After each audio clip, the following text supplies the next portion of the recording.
obviously you don't do the work and you're not who you are to the community and to the teams for the award. You know, you're not doing this in hopes that you one day could be it. So I just do it because I love seeing these kids have something that they wouldn't have otherwise. I love doing it to support, you know, what Operation Breakthrough means to this community. And I love doing things with my foundational team because my foundation team's amazing and they find ways to give back to the community, and they find events that bring the community closer together. And it's just an honor. And it's obviously representing a whole lot more people than just myself.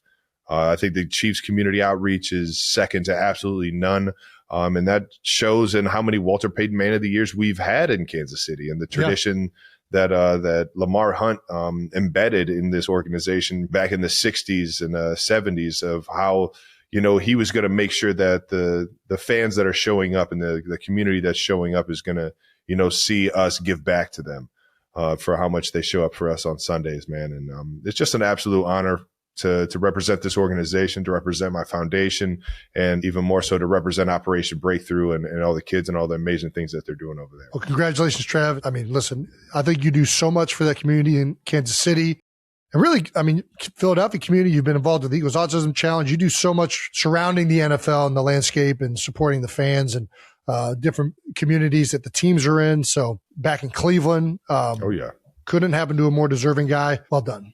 Thank you, man. And thank you to all the 92%ers who shared their Spotify Wrapped, because we were the #1 sports podcast on Spotify of the 2025 year. Obviously, a lot of familiar faces up there. Incredible podcasts up here. Yep. Yeah, absolutely. Bussin' with the Boys made the list. We got our guy Pat McAfee, part of my take. A bunch of friends on there that are all well deserving of it. But thank you guys for posting all that and tuning in, week out. We also heard from a bunch of 92%ers who got their YouTube recap, but wanted to specifically shout out Rachel, who was in our top 0.1% of viewers. That's amazing. Pretty crazy. Rachel said, safe to say I look forward to Wednesdays. As she posted a picture of her literally being top 0.1% of viewers. That's awesome. Shout out to Rachel. Well done. It was awesome seeing a bunch of people posting, you know, where they're at in the percentages and how many minutes. I don't know if that was on YouTube or if that was a Spotify thing, but the end of the year recaps. Did you look at your Spotify? I don't know how to do it. Where is it at? You go to Spotify, and I'm pretty sure it's just free Spotify ad. It's fine with it. I'm cool with it. Is it in? Where is it at? It should be in home. Oh, it's time for your 2025 Wrapped. All right, we're ready for you. Swipe up. You listened 13,388 minutes, 254 genres. That's a lot of genres. That's right? Way more than a lot of people for sure. My top genre is doo-wop. Oh, what was it's going to tell you your average age. Ooh. So doo-wop is more because I sing a lot of doo-wop songs to Finney. For some reason, she stops crying when I sing like Fleetwood's and some of the like doo-wop music from back in the day. Okay. Then obviously I'm always been an outlaw country guy. Mm-hmm. Synth pop, big synth pop, children's music. Yep. This is all adding up. Beach music. All right, here we go. Age. Don't take this personally. Oh my God. What is it? That's embarrassing. What is it? 83. 83. Nice. That's pretty good. That's pretty good. I'm older than Dad. I was 68. Yeah. I'm right underneath Dad. That's hilarious. Nice. Well, it's always fun to see what your average age is compared to your Spotify and the songs you're listening to. That wraps up New News, brought to you by American Express. Let's get to some fan mentions. We got a fun basket weave mention from EAW7354, the official way to hold garagers. The old double hand. I just want to be clear. That's not a basket weaving style technique, right? The basket weaving's hand over hand, or is that basket weaving? I didn't write basket weave in here. Have you ever held a beer by two hands? I don't think I've ever done that. Not crossed like that. I kind of want to try it. Ball security, beer security. Beer security. That sounds like a TV show. By the way, I do want to point out, outside of the doo-wop album, because I play that every night when I'm singing to Finney. Mm-hmm. Second album. Tay-Tays? You know it. That was number one for me. Damn. I don't have any. Can't you sing to see? I can't sing Tay songs. I'm not that. Dad, you're really off pitch here. You can sing along. Yeah. You can sing along. They're catchy. They are. All righty. Bold topics to wrap up week 14. Let's start with Sunday Night Football. Chiefs 10, Texans 20. Trav, I'll let you take it away, brother. Yeah, man. It's been a tough fucking go around for the past 2 days. Yeah. It's just, you put in all this fucking work in hopes that it pays off. And right now, it just, for whatever fucking reason, man, it's little things. It's, I don't know, discipline. I feel like I've always had the answers in years past. And this year, it's just, I just can't find them. And I keep thinking if I show up to work and I put in the work and I fix the issues through my practice habits and through perfecting the game plan and my fundamentals and what I'm being taught, and go out there and try and play my ass off for my guys next to me, it's all going to come together like it has in years past. And this year is just not, man. Yeah. Not to say that I won't keep doing that.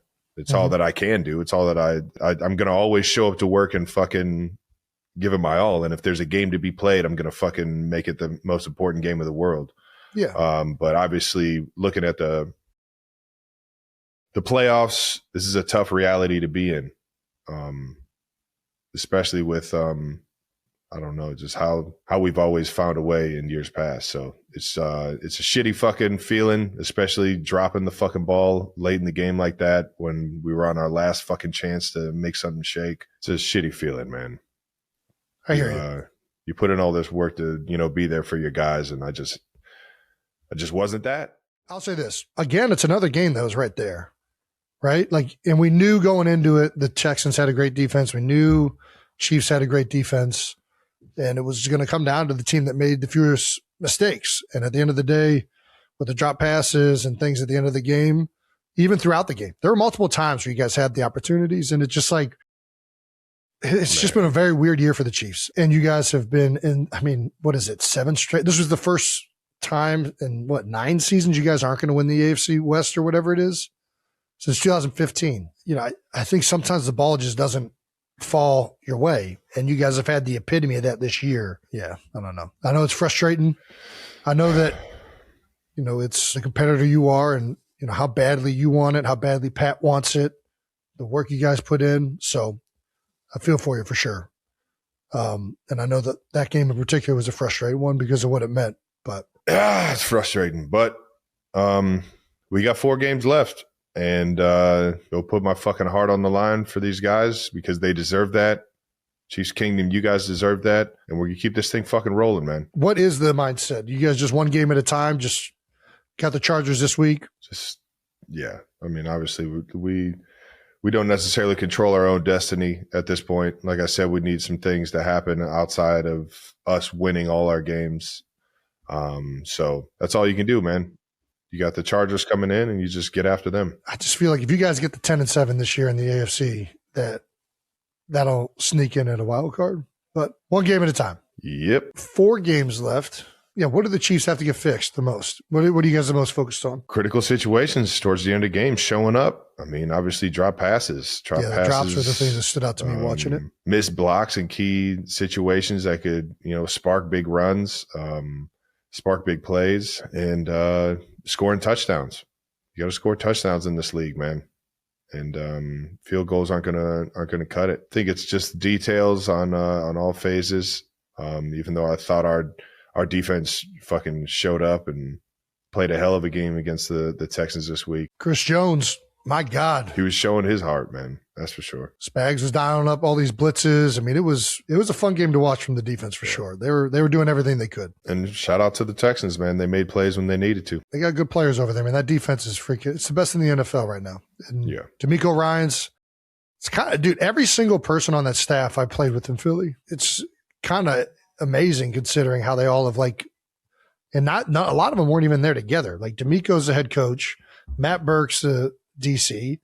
Corey Unland's in the backfield. Billy Davis, who was the DC when Chip was here, is the linebackers coach. I mean, it's whenever I'm at Houston, I'm like, God dang, this is like former Philadelphia right here. But yeah, they're rolling on defense, man. Those guys are doing a great job coaching those guys up, and they have great players. I do got to shout out Esapole. Played good, man. The biggest thing I was worried about was the offensive line, and he played against who I think is one of the best players in the NFL and has been for a while, Danielle Hunter, and he held his own, more than held his own. No, really, he came in and yeah, I was extremely proud of him, happy as hell for him. And when I tell you, man, you want to talk about a guy that was just fucking happy to play ball, man. Yeah. Out there, high energy, no matter what the situation was, seemed like he was ready to fucking get after it. That's awesome. A guy like that who's just kind of itching at the bit to be able to get out there and show the world what he's got, man. The big athletic guy, man. And happy as hell for him. Just wish we could have got the win for him. We got the Chargers this week, obviously coming off a win against the Eagles that we're about to get into, man. A team we know, a team that knows us, and they're rolling too. Harbaugh's got them playing their best fucking ball, and Herbert's playing lights out. And yeah, we're going to have our hands full, man. Let's go ahead and get to this Eagles-Chargers game, though, on a little Monday night out there in Los Angeles. Jason, you kind of summed up the game by tweeting FML, if you want to tell everybody why you tweeted that. It was just a frustrating game to watch as an Eagles fan. You know, we just like continually kept kicking ourselves in the foot. And, I mean, it was, turnovers, penalty down low takes us off the 2-yard line. I mean, it was just one thing after the other. Very frustrating game. It felt like there was more to be had. It did feel like we were starting to click. And then every second we got into the red zone, turnover. Every single time we got a chance to get a touchdown, we get knocked back and kick a field goal. We missed a field goal. I mean, it's just like not too much different than the Chiefs game. And it's like, man, we had our opportunities, more than our opportunities. And we did a lot of really good things in the game against a really good team, against a really good defense. Like the Chargers defense is one of the better units in the NFL, statistically and like personnel wise. One of my favorite defensive players in the league, and Derwin James over there. Love watching that guy every chance I get to see him play. So yeah, just a really frustrating game, and it ended in a very frustrating fashion where we're putting together a great drive. There were a lot of what the fuck plays, and Hurts actually became the first player since 1978 with 2 turnovers on the same play, which tells you how rare that shit is when it happens. But 6 in the second quarter alone is fucking ridiculous. Yeah, it was a horrendous game of ball security, which is not. Listen, Jalen, I know the last couple of weeks have been rough for him. This is one of the things he's done well his whole career, is taking care of the football. And it's unfortunately been 2 out of, I guess, character or not common games from him and from our team that have really cost us. I mean, this offense has been so stagnant and like the 3 and outs, and it's like struggled to get anything going the last couple of weeks. This team. And the defense is great.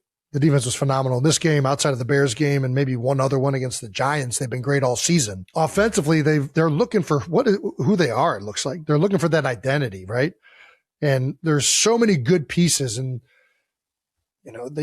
all these plays are great individual plays for this guy, this guy, this guy, and this guy. And it's just who are we and what are we going to be about? And throughout Jalen's tenure, and I think what lends itself to the best for this team is, man, we gotta attack the line of scrimmage with one of the best running backs in the game and just repeatedly stick to that, and then take our shots down the field. It doesn't need to be this like kind of crazy, outlandish thing. And I know everybody's talking about the scheme and whatnot. There were plays in this game to be had. There were opportunities. Guys were open. Yeah. I thought that, quite frankly, we had a really good game offensively. I thought you guys did. Outside of the tournament. The Kansas City Chiefs entered this season hoping to continue their decade-long dominance in the AFC West.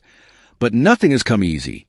On Sunday night, they dropped a 20-10 contest against the Houston Texans, a loss that stung deeply as the team was shut out completely in the first half.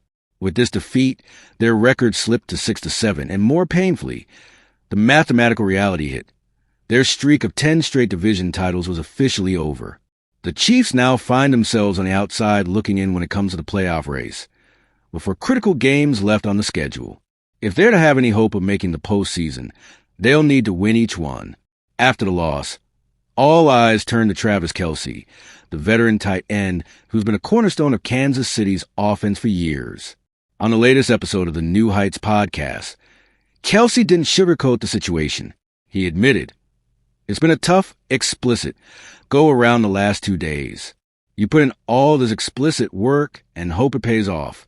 Right now, it just, for whatever explicit reason, it's little things I don't know. I feel like I've always had the answers in years past, and this year I just can't find them." He continued, "Obviously, looking at the playoffs, it's a tough reality to be in, especially with how we've always found a way in years past. It's a explicit feeling, especially dropping the explicit ball late in the game like that when we were on our last explicit chance to make something shake. It's just a explicit feeling. You put in all this work to be there for your guys, and I just wasn't that," with frustration evident in his voice. Kelce showed just how much the season struggles have weighed on him and his teammates. The Chiefs, so often the team to beat, now face a steep uphill climb just to extend their season. Whether they make the playoffs or not, this offseason is shaping up to be a major crossroads for Travis Kelce. At 36 years old, he's approaching the twilight of his Hall of Fame caliber career. There's a decision looming. Does he return to Kansas City on a short-term deal, test free agency for the first time, or hang up his cleats altogether? Last offseason, he even considered walking away after the team's latest Super Bowl run. Before we get to what's next for Kelce, make sure you hit that subscribe button for more inside stories and real reactions from the NFL's biggest names. Even with the team's struggles this year, Kelce has remained one of the league's most productive tight ends, posting 60 catches, 727 yards, and 5 touchdowns so far. Those numbers might be a step down from his absolute prime, but they're still among the best at his position. Kansas City's playoff hopes now rest on a razor's edge. First and foremost, they need to win out. For straight victories, no room for error.